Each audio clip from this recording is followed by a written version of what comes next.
Alright guys, here we have Transformers Generations IDW Megatron. I obviously got him here in the package, and pretty standard stuff for a deluxe. He's on a blister card. Just like all these other IDW ones, he comes with his own comic book. You get a little bit closer in here so you can get a better look at this. Pretty neat. On the back, more standard stuff. We got ourselves a Transformers logo. Picture of Megatron in both modes, a little blurb about Megatron, and his tech specs, and just pretty standard packaging stuff. Anyway, that wraps up this portion. I'll be back in the flesh, getting Megatron out of his packaging here, and we'll see what he's like.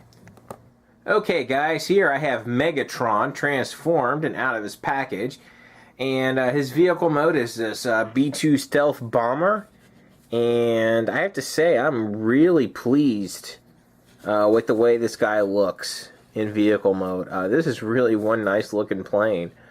You know, so far these IDW Transformers have been pretty awesome in their vehicle modes. I mean, the three that I have are all really good. I don't really have any complaints about any of them. Now, this is more of a nitpick than a real complaint. This guy is really small, and by that I mean, look at Orion Pax next to him.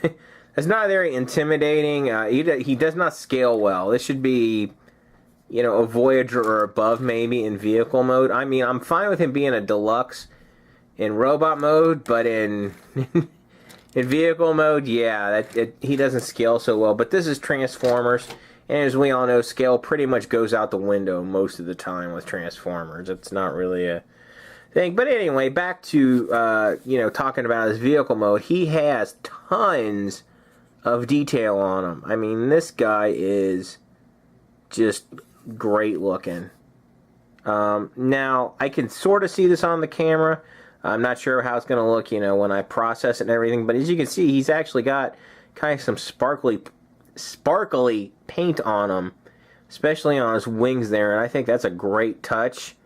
This is one really nice looking vehicle mode.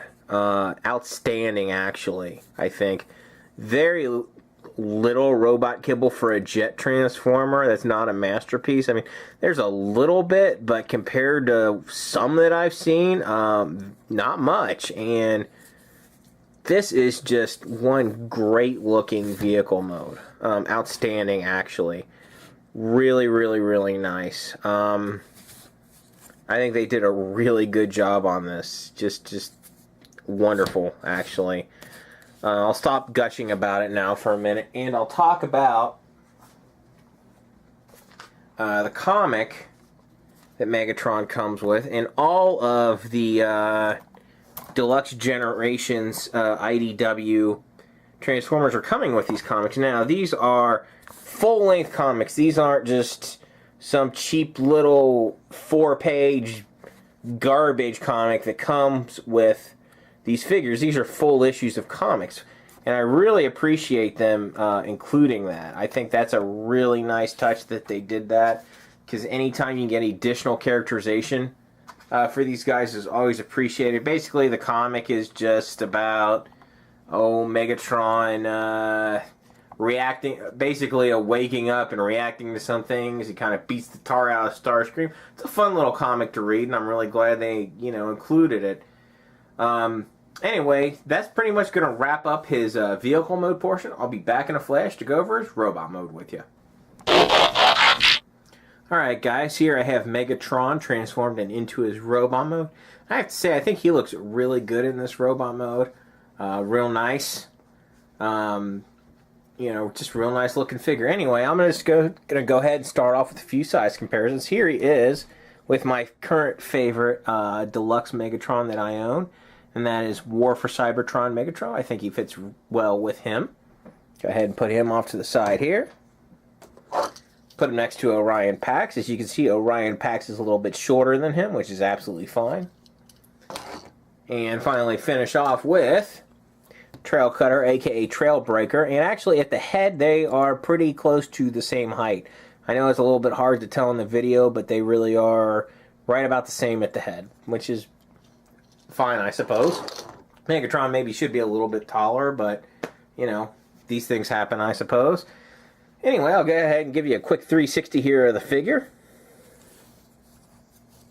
Looks pretty nice.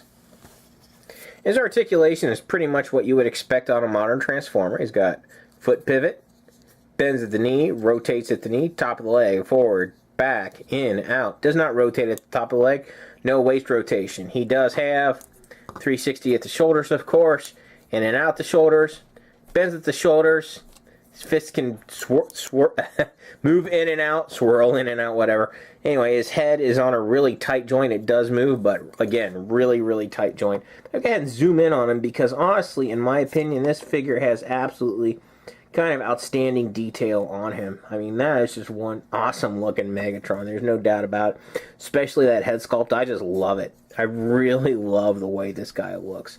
Although I do have a bit of a complaint with this figure, and that is he is kind of a stability. He has issues with stability due to his really short heels, and he tends to kind of want to topple over a lot, and that is a bit of an issue. As you can see, he's very poseable, but you got to be really careful how you pose him, otherwise he will go down, which is kind of a pain in the butt. He's not a perfect figure, but he's pretty good. Do I recommend getting him? Yes. Especially if you like Megatron, in this iteration of him, absolutely he's worth getting. Now, is he my favorite figure in the line? No. So far, my favorite figure is Orion Pax, followed by Trailbreaker, followed by this guy. Now, he's not bad. He's still pretty good. If I had to give him a numerical rating, I'd say he's about a 6.5. Still worth getting, especially since the Decepticon ranks can be a little bit thin at times. Anyway, that's pretty much going to wrap this whole thing up. I hope you enjoyed watching, and I'll see you next time.